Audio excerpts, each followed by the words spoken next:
Experience Center, Atlanta. This is the Motorsports Heritage Gallery, and today I'm standing in front of the Cayman GT4 Clubsport that is going to be driven by my co-host of Fresh Brewed and Air-Cooled podcast, Mr. Cam Ingram. Cam, come on up here. Let's talk about this car that we just picked up. That was a good introduction, Ray. It was better to get introduced like in live person rather than on Fresh Brewed and Air-Cooled.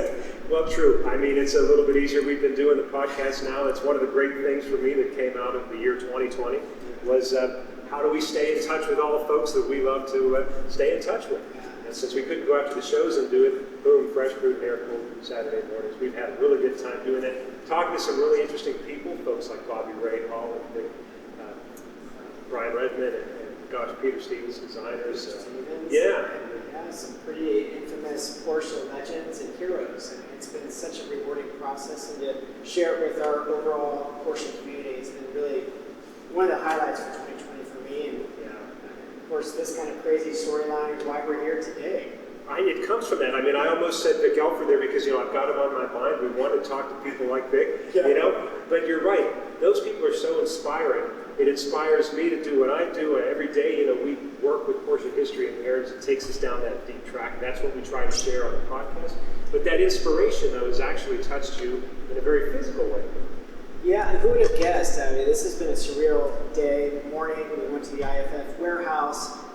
All the motorsports, the brand new Cup cars were delivered this morning. It was a sea of Carrera Cup cars. How exciting to have the Cup Series here in North America now.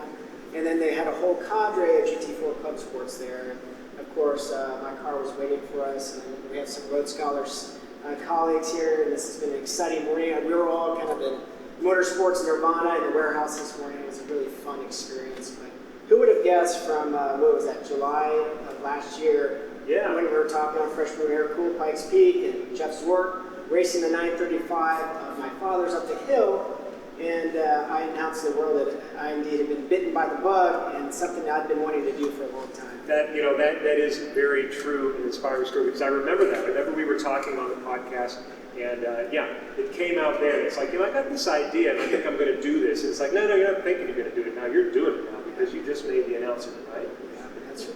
And the funny thing is, this is not a new thing for Road Scholars. We've been involved with Pikes Peak since 2011, when Fred Beach, a great friend, mutual friend of Porsche, kind of the mayor of the Pikes Peak Hill Climb. He's raced it and won his class in Time Attack 1 and 2. Remarkable human being. We've sponsored his car in 2011, 12, throughout the years. And of course, we've sponsored Jeff's work in previous years. And David Donner, last year's Time Attack winner. So the race itself has always fascinated me. And of course, hill climb and time attacks are such a unique event in the world. Yeah, and I'm probably more familiar with circuit road racing. That's very near and dear to my heart. Something I love to do. But for those of us that are not as familiar with time attack and international hill climbs, can you explain what that means exactly? Yeah, almost like when we've talked so much about hill climbs in the podcast, I mentioned it, but Ferrari, Porsche, all the manufacturers, that was the way to go racing in the 50s and 60s and 70s. It was such a big part of the racing program. And time attack and hill climb is literally racing the clock from point A to point C. And you have, basically as fast as you can go up the mountain, as many risks as you want to take. And you're racing other variables as well. You cannot, the variables of the mountain change. There's 3 different stages of Pikes Peak. 156 corners, 12 and a half miles, and as Jeff Zwart has said many times, if it was laid on flat ground, it would nearly be one of the most fascinating, best tracks in the world, but you're racing in the elements, so it can be sunny in the start, and it can be snowing midway up the mountain, so it's a crazy, crazy thing. Wow, that's phenomenal. I can't wait to experience that through your eyes as we watch it develop over the next year maybe? How long is this program? So I plan to do this as a 3-year journey, and this is kind of the development year of learning the mountain, 2nd year of building series speed, and 3rd year, hopefully, if all goes well, going for it. So. Outstanding, outstanding. And I love these production-based cars because they're just that. This Cayman GT4 tub, the chassis is not specially built for racing, it was modified for that. Obviously there's safety roll cages in here, that we've got hydraulic jack systems and what have you, but I understand there's still some production pieces left in this. In fact, if I open the door, the side, I can see you might have a complete carbon fiber insert in this door, but there's also a power window switch in here, and I understand that there's some other benefits that you might get from the production-based car. Tell us about that. Yeah, you know, the funny thing about last year when Jeff was doing testing, on Pikes Peak, he was like, this is luxury because he had heat and AC in the car, and this actually has the same benefits. So it's going to be really fun and nice, as I understand, because the weather patterns can change dramatically on the peak, and so it'd be nice to have heat in the morning and AC in the afternoon if possible. So. That sounds good. That sounds good. What a good-looking race car! I love this Recaro racing seat with this high sides like this, and you know you're so focused just on what you see ahead of you, and what you do see ahead of you is just a beautiful dashboard. It looks like the stock gauges have been removed. There's a digital readout in there. It's more of an LCD type screen actually. Yeah. So I imagine you could probably change that. When I saw it earlier lit up, it looked like very colorful. Yeah. But a lot of different settings. What do you know about that? Well, it's pretty much the same setup which comes on the Clubsports or the 935. So it's pretty much the same monitor. So you can change the reading, whatever pertinent information you want to be fixated on. But again, it's going to be a surreal experience driving a full-blown production race car. You know, Pikes Peak is one of the most unique events in the world because I'll be racing a Clubsport, a junior Clubsport, and we're going to be next to champion in their GT4 RS Clubsport with Romain Dumas. So, you know, world champion, sports car driver, amazing guy, and it's almost like, I always said Woodstock meets Formula One meets, you know, rally racing, and what other event can you do that in? Well, so what you're saying is there's more than one class that runs it? You're not just out there all Cayman GT4? That's correct. This is, I'm running this in the GT4 Yokohama Club Sport class, and then that particular car will be in the Time Attack 1. As we all know, last year's drama, which was great competition, yes. And Time Attack 1 with 3 Porsches was really a great storyline that was good for the hobby and for motorsports. Yeah, outstanding, outstanding. So a lot of tradition at Pikes Peak. It's, as I understand, the second oldest race in the world. That's right. Right? That's right. Is the Indy 500 the first? Yes, that's 1911, right. I think Pikes Peak was, what, 1917? That's right. So, yeah. This year will be the 99th running of the Race to the Clouds. Outstanding. Outstanding. So a lot of history and tradition, a lot of different types of cars that run in this. In fact, I believe one of the recent announcements, in addition to the really cool one that Champion Porsche is going to be back there with the car, is that there will be a current Indy car running with J.R. Hildebrand. I think that's the first time that's right. in the modern sense with an Indy car, because now the entire road is paved. Yeah, used to be a combination of dirt. So back in the day, I understand there were Indy cars, but those were the ones that were sort of the front engine off. Kind of the Coyotes. Yeah, exactly. Yeah. So.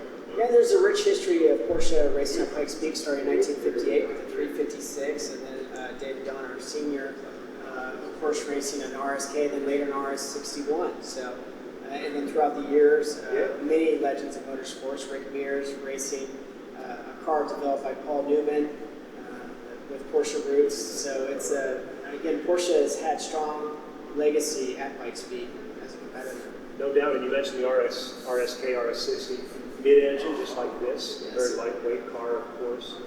So there's a lot of tradition, and going to be fun to see what you do with that, and just to dive into it. You know, again, we just talk about that deep tracks of history that we go into, and you're going to just be a part of it, be a part of this customer program that Porsche's doing, where you can take your education from the beginning of the school experience all the way through your training in Birmingham, getting your certification and license. Well, that's the unique thing about Porsche as a brand. There's very few brands where you can go to Porsche, you go to the Porsche Track Experience program, and go through all the echelon of the classes up through the Masters Motorsports program. And, you know, it really prepares you for something like this, and then you can buy a motorsports car from Porsche Cars North America Motorsports. So it's an amazing 360 customer experience, and for an amateur driver trying to obtain a goal, it's a unique experience. Ken, we started talking about inspiration, what led to doing this, and I think that's where we need to finish up. Yeah, as many people know, we went through this crazy experience of the gas explosion with my family's car collection, and that really changed our perspective of how to approach the collector car hobby and our business, how to enjoy these cars on a different level. ultimately, that's what led to my father's partnership with Jeff Stewart and racing Pikes Peak with the 935 as a great storyline of using cars as they were intended.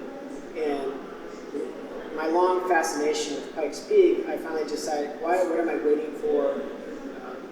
I think if I can use this storyline, my own journey to Pikes Peak, to inspire others to pursue their dreams, to never challenge yourself to keep evolving and push the limits. And that's what I really hope this storyline becomes for other people, is to just that. So. Well, it is. It's inspiring to see you walk the talk, so to speak. Yeah. You're definitely doing that. And it's inspiring to me. I've watched the change in you just since you mentioned this on our podcast less than a year ago, to see the physical change, the training, the commitment, the focus, and everything that it takes to pull off a program like this. Definitely inspiring. I know we'll be talking about it on Fresh Brewed and Air Cooled for months to come, episodes to come. We're certainly looking forward to seeing the development of it all and what you make of it. And of course, we wish you the best with it. Safety fast, as we like to say, right? Drive fast, don't die, as we say in race cars. I can't tell you, Ray, being with you today, this morning, this is such a special place. And not having been here because of the pandemic, but it's a reminder that we're so lucky as a Porsche community that Porsche, as a company, has these unique experience centers all over the world, and they're like mini meccas for us to come to. But it's really special to be here today with you, with the car, with my team. It's really big memories. So thank you. And kudos to you, and thank you for that. We appreciate it as well. It's great to have you here. It's great to work with you on projects like this. It's like we say in the podcast: don't just meet your heroes, right? Go out and That's good. yeah. Get out and drive. Get out and drive, right? The cars are meant to be used, and you're doing that, and we love that. So congratulations again on your delivery this morning.